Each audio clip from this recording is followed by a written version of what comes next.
Dentists have been hit hard by the coronavirus pandemic. Dee Labilla is a dental nurse in southwest London. Although she says it's easier for her working in the private sector, she believes the pandemic's effect on the economy threatened many people's job security. I think if I was working for the NHS, I would have been at a higher risk of being let go, because in terms of like government funding, they weren't receiving a lot, and many practices have actually, closed down, or let their workers go because of that.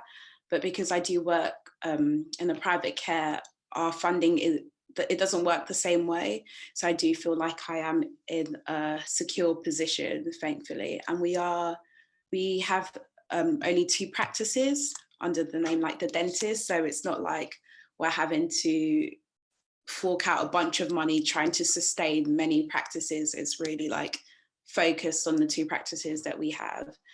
Angus Groom is an economist and a fellow at think tank Onward.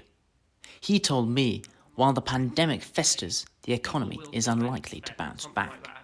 I think it's probably fair to say that people who have done well out of this will probably be spending more than they normally would going forward when things are opening up. And people who have done badly will be tightening their belts longer than they might otherwise have done. How those two things come together very much is about how people perceive the future to be. So if everyone expects that we're going to have a really fast recovery, that they don't need to worry about the fact they're going to be unemployed for a long time, for example, then they might feel ready to spend. If people are worried, and if these health worries turn into economic worries, and those worries continue and build, then I don't think people are going to want to spend. Confidence won't be there in the economy, and we'll have a much longer time in the recovery.